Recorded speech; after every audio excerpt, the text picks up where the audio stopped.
2 du projet Camaro 108 Yenko. Aujourd'hui, je vais vous parler de la boîte de vitesse. D'origine, là-dessus, j'avais une M20, une Munchy M20. Donc, c'est une boîte 4 vitesses qu'on retrouve sur ces Camaro de ces années-là. Donc, c'est une boîte qui est pas mal, hein. C'est une boîte 4 vitesses d'origine, donc une boîte manuelle. Ça, c'est cool déjà sur l'américaine parce que c'est pas tout le temps le cas.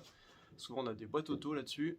Donc c'est une boîte 4, elle a quelques défauts par contre. Le premier défaut, c'est que la première elle est assez longue, bon, ça c'est pas très grave. Et le deuxième défaut, c'est qu'elle tient pas la puissance, elle tient pas les 600 chevaux qu'on va mettre et surtout les 700 Nm de couple. Et puis le dernier défaut, évidemment, c'est une boîte 4, donc quand on est sur l'autoroute à 120 par exemple, on est à plus de 4000 tours. Et ça, c'est des moteurs qui prennent 6000, 7000 tours, donc 4000 tours, c'est beaucoup pour ce genre de moteur. Et du coup, on a la conso qui va avec aussi, quoi. Donc là, ce que je voulais, moi, c'est avoir une boîte 6 vitesses avec 2 overdrives. Ce que les Américains appellent les overdrives, c'est les vitesses qu'on a après la quatrième, donc la cinquième et la sixième. Faut savoir que sur toutes les vitesses, toutes les boîtes de vitesse américaines, la quatrième vitesse va toujours avoir un rapport de 1 pour 1. Donc c'est à dire que sur ma boîte 4 que j'avais avant, le dernier rapport, la quatrième, c'était 1 pour 1. Sur la boîte que je vais mettre, la boîte 6, la T56, on a aussi un rapport 1 pour 1 en quatrième, mais après en cinquième et en sixième, on va diviser quasiment par 2 le régime moteur. Si vous étiez à 4000 tours à 120, là vous êtes à 2000 tours à 120, donc ça change un petit peu tout au niveau bruit, vibration et aussi conso. La T56, c'est la boîte qu'on retrouve sur tous les gros projets en fait, américains, tout ce qui est Pro Touring, etc. C'est quasiment tout le temps des T56. Maintenant, il y a aussi des TR6060, c'est la nouvelle version de cette boîte-là. Mais c'est vraiment des très bonnes boîtes. Il y a différentes versions de cette boîte, hein. Il y en a même un paquet. Il y a toutes celles qu'on peut acheter neuves, donc aftermarket, là, qui sont les T56 Magnum. Celles-là, elles sont très solides, elles sont très chères aussi. Donc là, c'est vraiment pour des gros montages que ces boîtes-là sont réservées en général. Et il y a aussi, c'est des boîtes qui ont été montées dans pas mal de voitures de série en fait. Ça peut être des Camaro, des Corvette, des Viper aussi, des GTO. Donc c'est des boîtes qui peuvent vraiment prendre beaucoup de couples selon les versions. Mais chaque version en fait a un couple max différent. En fait, vous pouvez voir sur la page Wikipédia, il y a une vingtaine ou même plus de variantes de cette boîte-là. Avec certaines qui sont assez faibles, qui vont pas résister à beaucoup de couples, et d'autres qui peuvent aller, comme celle de la Viper, jusqu'à 550 feet lips, là, donc ça doit faire du 800 Nm, quelque chose comme ça. Le plus simple pour monter derrière un moteur small block, c'est de prendre une T56 de LT1. Donc LT1, c'est le moteur qu'on va prendre sur une Camaro des années 90, début des années 90.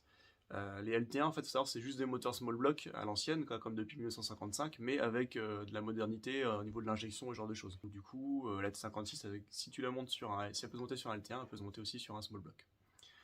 Donc là, c'est vraiment la solution de facilité. Enfin, ça se met vraiment tout seul. Le seul problème avec ces boîtes-là, c'est qu'elles sont... les L1, ils n'étaient pas très puissants, donc ça prend pas beaucoup de couple. Moi, si je monte ça sur la mienne, là, clairement, j'explose. Avec ma config, je l'explose direct. Donc voilà, il y avait la LT1, il y a la version aussi qui était montée derrière tous les LS1. C'est pareil, celle-là, elle résiste à un peu plus de couple. Le problème, en fait, c'est que les LS, les boîtes pour moteur LS, elles ont des arbres d'entrée de boîte qui sont beaucoup plus longs. Et du coup, ça se monte pas directement sur un small block. Et puis là, de toute façon, niveau coupe, pour moi, ça passait pas non plus. Là, j'aurais explosé. Troisième solution, c'est une boîte de Viper. Mais les boîtes de Viper, elles n'ont pas les mêmes arbres d'entrée et sortie. Donc c'est compliqué à adapter. C'est faisable, mais c'est compliqué à adapter.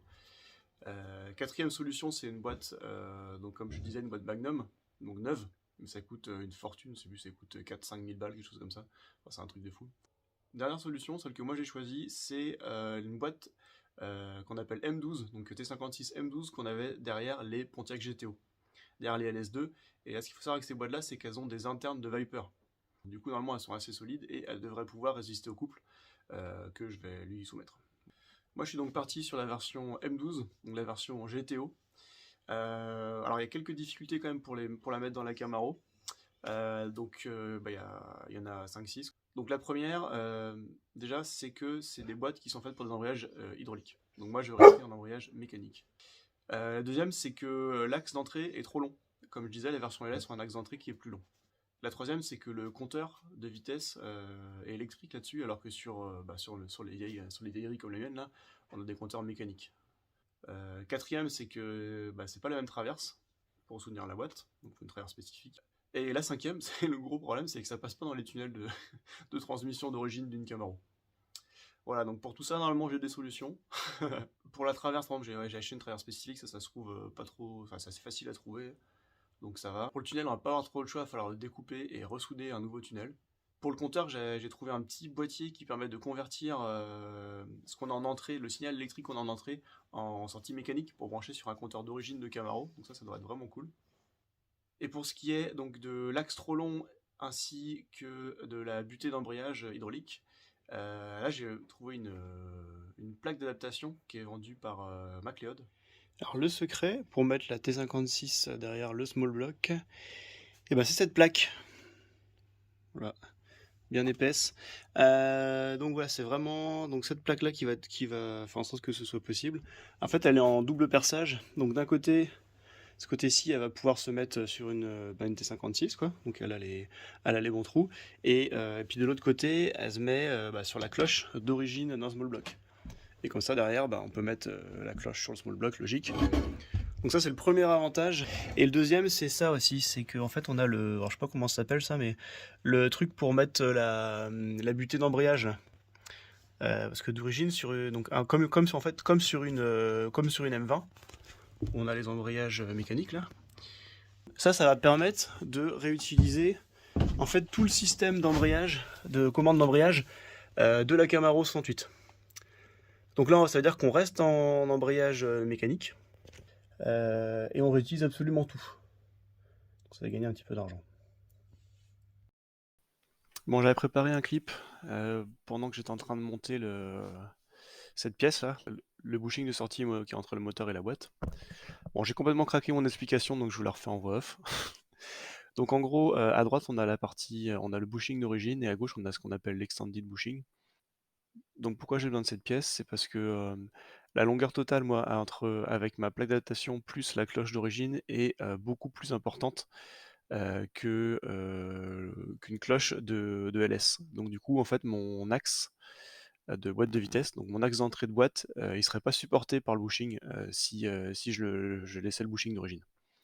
Donc je suis obligé d'avoir une version un peu plus longue qui me permet du coup d'avoir mon axe d'entrée de boîte qui repose sur quelque chose, simplement. Donc voilà, la partie de gauche, là, l'axe de gauche, il me permet de gagner en fait plusieurs centimètres parce qu'en fait il vient se mettre un petit peu plus loin, un petit peu plus côté boîte dans le bloc de moteur, quoi, si vous voulez. Et ça me permet d'avoir mon axe d'entrée de boîte de vitesse qui repose parfaitement sur le bushing, même un peu plus que d'origine. Donc là j'ai vraiment l'assise parfaite. Voilà, donc je vais commencer par monter le bushing dans le bloc moteur et comme vous allez voir, ça s'est pas passé comme prévu.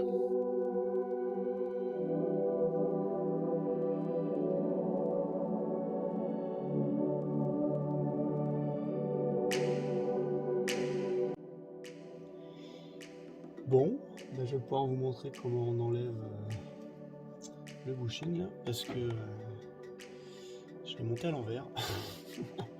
Donc évidemment, j'ai pas l'extracteur, donc on va faire la super technique avec de la graisse et du pain de mie. Alors j'ai pas voulu essayer ça. Ça sent la technique de main qui a pas marché. Et au moins, dans longtemps je vais le savoir.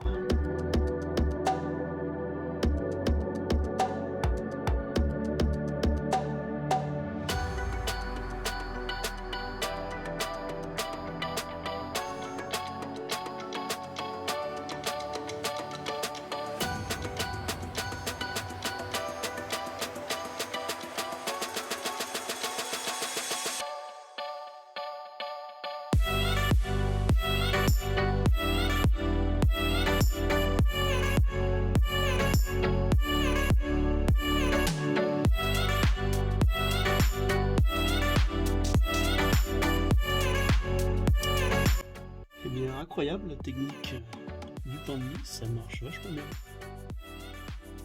J'ai réussi à le sortir, ça a pris une petite dizaine de minutes, pas mal de graisse et une tranche et demie de pain de mie, c'est ça la recette. Donc une fois monté dans le bon sens, ça ressemble à ça. Donc voilà, ça ressemble à ça.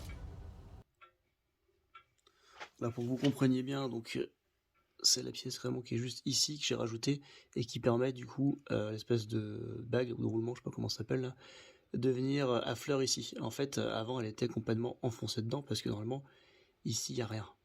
Et en fait, si vous voulez, si je reprends la T56 là, si j'avais pas mis cette bague là, en fait, et ben le support il serait arrivé avant. En fait, il serait arrivé ici quoi, tac, et la boîte elle serait, pardon, la boîte elle serait arrivée juste avant le support et elle aurait pas été appuyée en fait. Maintenant avec les 20 mm que je gagne, et ben ça fait pile poil là, et ben du coup elle sera parfaitement emmanchée dedans. Et là je viens de vérifier par rapport à l'origine une M20, j'ai même plus d'appui qu'à l'origine. Donc là on est vraiment nickel nickel, on arrive pile poil là, donc juste à ras. Et puis bah, derrière, on va avoir la place pour l'embrayage, ça va être parfait. Une fois assemblé, donc ça donne ça. Donc voilà, j'ai donc d'abord assemblé la plaque sur la cloche, donc par les vis qu'on a pu voir tout à l'heure, là, qui sont entre deux, qui sont des vis plates. Et bah, derrière, la boîte sur la plaque, là. Et puis voilà, le couple, c'est un petit peu moins de 50 Nm, là, si je me rappelle bien. Oups. Et puis bah, du coup, j'ai mis du Loctite là sur les différentes parties. Donc là maintenant il me reste à mettre la butée et puis la fourchette. Et puis je pourrais présenter ça sur le moteur. Je viens de monter la fourchette, la butée. J'ai mis un tout petit peu de graisse cuivrée, histoire de... je n'ai pas mis trop parce que sinon il y a toujours le risque que ça aille dans l'embrayage. Donc pas trop jouer avec ça. Donc là on est pas mal. Bon bah il n'y a plus qu'à, on va essayer d'accoupler la boîte et le moteur. Là il y a moyen que ce soit un peu galère. Hein. Bon, c'était ma bonne chance. Est-ce que ça ferait pas un peu plaisir ça? Eh ben en fait c'était assez facile, hein. J'ai mis 10 minutes, un quart d'heure à tout casser. Je m'en faisais tout un plat en fait, c'était une étape ultra facile. Donc ouais, je suis peut-être pas forcément l'installation habituelle, mais en tout cas ça a bien marché. J'ai foutu donc le moteur qui était sur la chèvre comme avant, et puis mon petit truc là, mon espèce de lève-moto là, j'ai mis la boîte dessus, j'ai levé, je l'ai mis à niveau. J'ai juste regardé que c'était à peu près au niveau, avec un petit niveau à bulle quoi. Puis c'est rentré assez facilement. Le truc que j'avais fait, c'est que j'avais un arbre de sortie là, qui me restait, et je l'ai mis dedans. J'ai mis une vitesse. J'ai mis, je sais plus laquelle, ça doit être la troisième, ça, ou la cinquième, et ce qui m'a permis en fait de faire tourner un petit peu l'axe en fait, l'axe d'entrée de la boîte, donc l'axe qui est là-bas. Vu que je suis sur une vitesse, quand je tourne à l'arrière, ici, ça fait tourner à l'avant là-bas. Et du coup, ça m'a permis de me recentrer parce que j'étais pas tout à fait, j'étais entre deux cannelures, quoi. Donc ça m'a permis de bien le remettre, donc ça a carrément bien marché. Et donc là, je suis content. Là, je suis content. Ça commence à être un sacré morceau quand même le truc. Ah bah ça fait plaisir. Bon, il me reste une vis, vu que j'ai tout démonté il y a 2 ans, au niveau de la boîte, là, 1 an et demi, j'ai paumé une vis. Bon, faut que je retrouve ça dans le bordel. Et là on voit du coup j'ai mis le cliquet sur la poulie, j'ai mis la boîte de vitesse sur une vitesse, je vais essayer de zoomer là-bas, et si je tourne le moteur sur la poulie, on voit que ça tourne. Voilà, nickel. J'ai bougé un peu tout le bordel depuis l'autre jour. Donc voilà, alors ça repose, c'est vrai que j'ai pas précisé, j'ai pas de stand moteur. Du coup là c'est la boîte de transport Blueprint. Je l'ai découpé là. J'ai découpé en dessous là pour que ça puisse passer. Parce que sinon donc ça tapait maintenant que j'ai rajouté la cloche, etc. Et puis bon, derrière j'ai juste mis un cric et puis une chandelle là pour tenir la boîte, pour pas que tout le poids soit sur les vis du bloc. Et puis donc voilà, je vous éclairerai un peu plus sur la gauche après, mais là on est pas mal pour l'instant. Donc là ce que je vais faire, je vais passer à la partie amusante. Je vais mettre un peu tout le dressage quoi, donc les caches culbut, etc. Le carbu, le filtre, voir à quoi ça ressemble, peut-être même la pompe à eau, un peu tous les accessoires, etc. Et comme ça on va pouvoir voir ce que ça donne. Je vous ferai une petite presse de mes outils électriques un peu plus tard. Là, j'ai pas mal d'outils en Milwaukee. Et non, je ne le dirai pas Milwaukee. Ouais, non, c'est pas. Si j'ai dit Milwaukee, c'est pas parce que je suis fan de farine de blé, performance. C'est parce que, comme farine de blé, en fait, on regarde les mêmes émissions, les mêmes chaînes YouTube, en fait, américaines, et tous les mecs sont en Milwaukee. Voilà. Donc, ouais, c'est vraiment des très bons outils. Donc là, hop, on va mettre le petit adaptateur. Tac. L'adaptateur. Une rallonge. Un quart. Hop. C'est le bordel. C'est vraiment le bordel, j'en perds mes chaussons.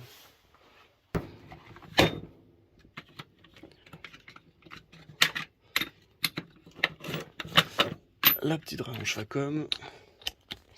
La douille, je l'ai préparée.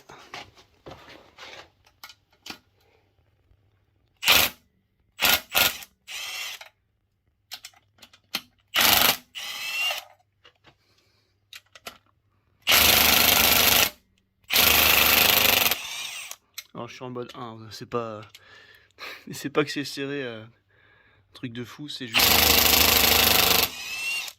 que je suis en mode 1 sur la Milwaukee, donc il n'y a pas beaucoup de couples.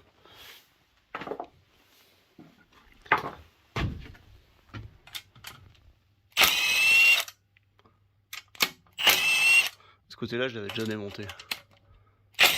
Du coup, c'est moins serré. Hop, parfait.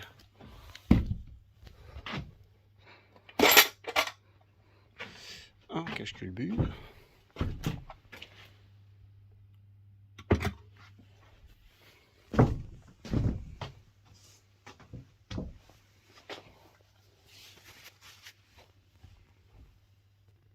Ah, et là, comme celui-là, je ne l'ai pas encore enlevé, ça va être un peu plus galère.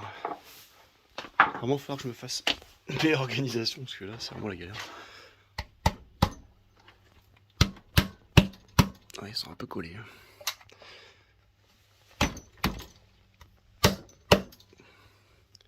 Voilà, il va me falloir les deux mains.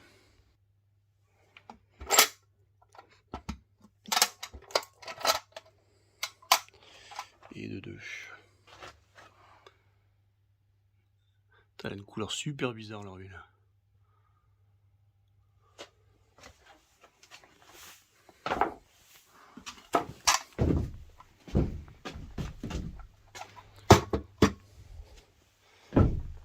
Les nouveaux cache-culbus.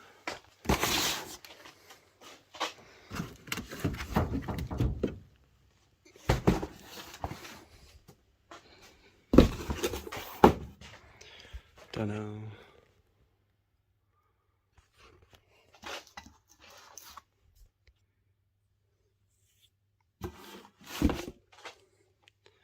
Alors celui-là il va là-bas.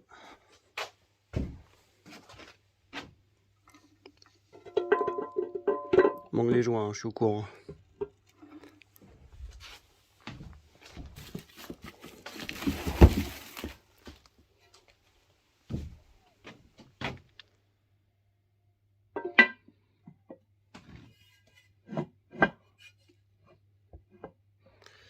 Et voilà.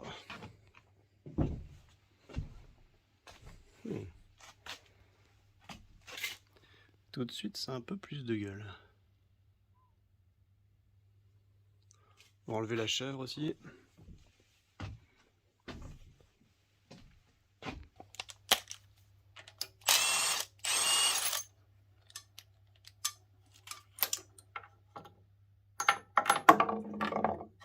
Et merde.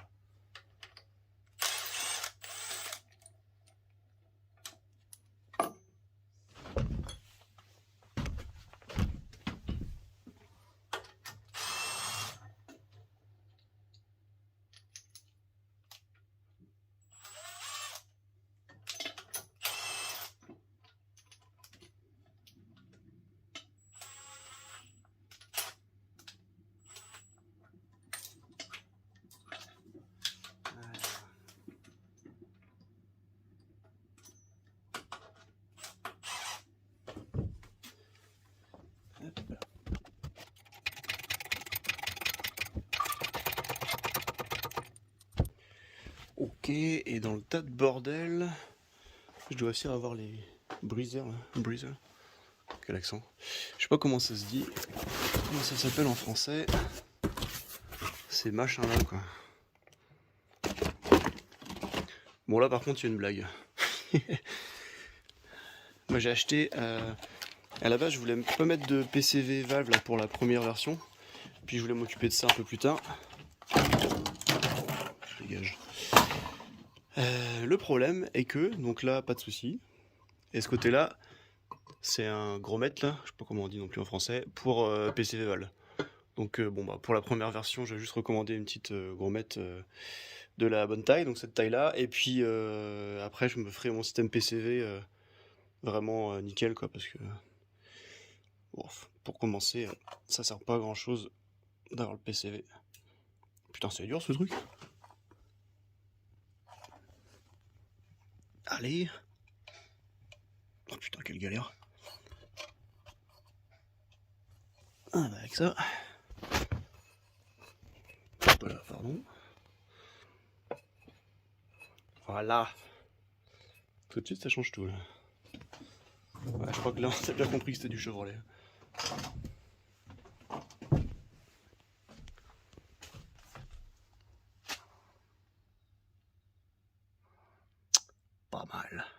Pas mal du tout. On va en rester là pour l'épisode 2. Prochain épisode, avec mon assistant, on va monter tout ce qui est accessoires devant. On va s'occuper aussi de l'admission, là elle est juste posée, donc on va faire en sorte qu'elle soit déjà bien préparée pour que les ports d'admission tombent pile poil en face des bords des culasses, tout simplement. Et puis aussi, on va là comme elle est juste posée, on va mettre tout ce qui est joint pour la fixer définitivement. Je vous présenterai aussi mon système d'injection, je vais le poser, le filtre à air, et puis aussi voir ce que ça donne au niveau du démarreur, voir si ça passe. Et puis après, ça sera l'épisode d'après, on va pouvoir balancer tout ça là-dedans, dans la Camaro. Allez, ciao.